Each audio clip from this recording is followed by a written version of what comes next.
You are being actively manipulated every time you walk through those sliding glass doors and see those employees in Hawaiian shirts. For years, we've been sold this comforting narrative that Trader Joe's is the quirky, budget-friendly cousin of Whole Foods. We treat it like a magical oasis where wine is cheap. The frozen aisles are packed with culinary treasures, and organic groceries won't require a second mortgage. But when you actually rip apart their supply chain, run the price per ounce math against the competition, and strip away the brilliant psychological marketing, a completely different reality emerges. I know this sounds crazy, but stick with me. In my 15 years of analyzing retail economics and breaking down grocery margins, I've audited the pricing strategies of nearly every major chain in the US. I know exactly how much it costs to put a box of cereal on a shelf. And right now, grocery inflation is absolutely crushing American families. You are feeling that pain every single time you hit the checkout lane.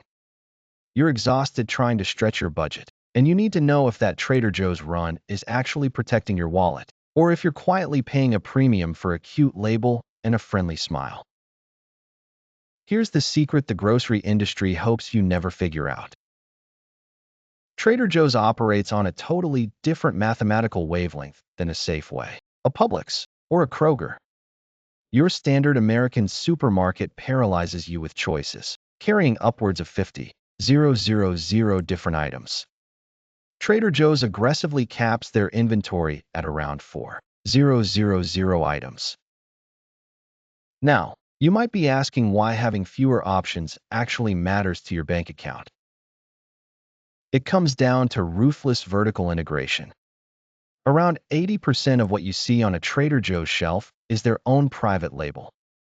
They don't have to pay a middleman, a broker, or a distributor. They go straight to the manufacturer, buy in massive bulk, and slap their own quirky branding on it. Because of this, Trader Joe's is pulling in massive gross margins, sometimes between 25% and 35%, on these private label goods. That is practically unheard of in the razor-thin margins of the traditional grocery business. They are highly profitable, bringing in astronomical sales per square foot. But the plot thickens. Because they completely control the packaging and the branding, they can execute a masterclass in retail psychology. You grab a tub of their hummus or a box of protein bars, and the sticker price looks like an absolute steal compared to the name brands at your local supermarket. But it gets worse when you pull out a calculator. If we compare a recent $50 grocery run at Trader Joe's versus Aldi, the truth hides in the net weight. That cheaper pizza? It's often significantly smaller. Those cinnamon rolls? You might be getting fewer in the pack. When we break down the actual cost per ounce, the savings you thought you were getting suddenly evaporate into thin air. You aren't always buying cheaper food. You are just buying less of it. If you are tired of guessing whether you're getting played at the register and want the unapologetic truth on how to actually beat this grocery inflation, hit that subscribe button right now. Because the value we're unpacking in this video will literally change how you shop forever. But it's not all doom and gloom in the Hawaiian shirt paradise. There are actually very specific aisles where Trader Joe's mathematically crushes the competition. Let's talk about the cheese section. If you are trying to build a charcuterie board at a standard grocery store or a high-end market like Whole Foods, you are going to bleed cash. Artisan cheeses are traditionally marked up to an absolute premium.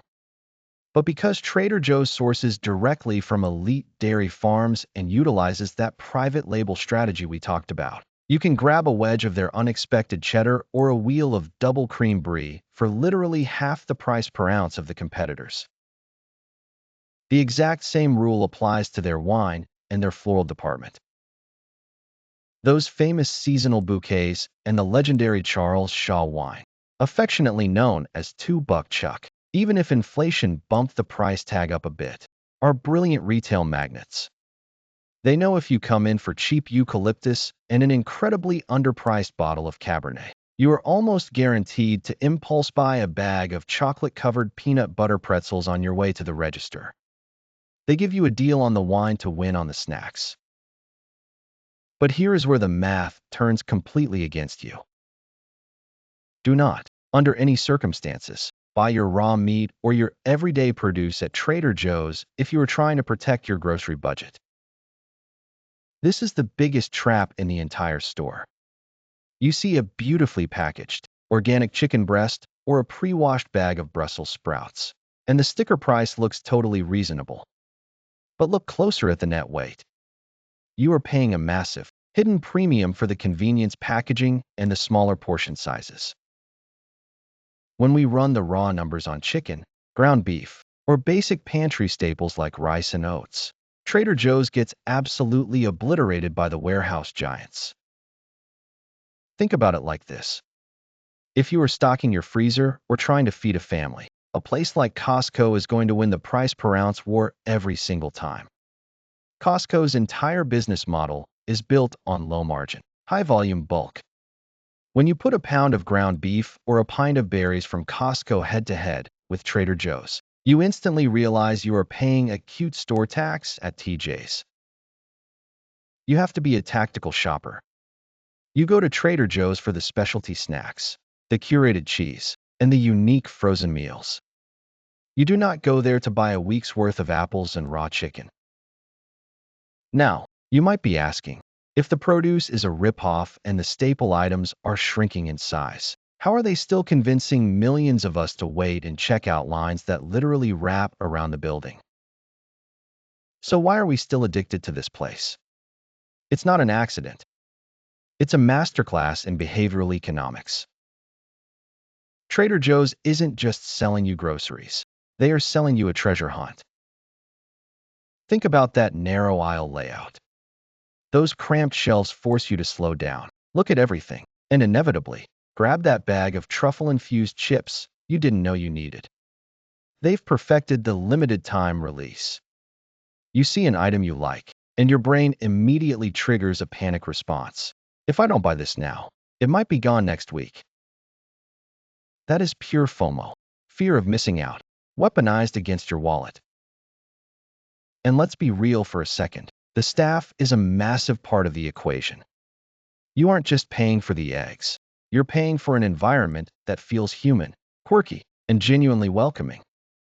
In a world of sterile, fluorescent-lit supermarkets where you never talk to anyone, Trader Joe's feels like a neighborhood hangout.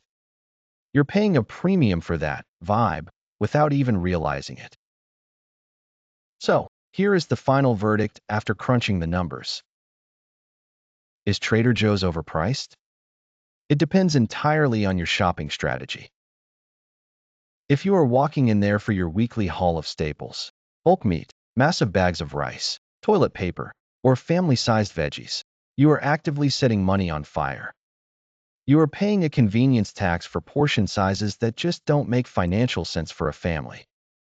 You go to a warehouse store or a traditional discount grocer for the heavy lifting. That is non-negotiable.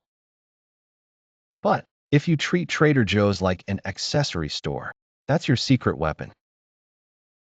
You go there for the specific items that you literally cannot find anywhere else, or for those rare treats that actually do provide better quality for the price. Use them for the specialized snacks, the interesting cheeses, and the frozen meals that save your sanity on a Tuesday night when you have zero energy to cook.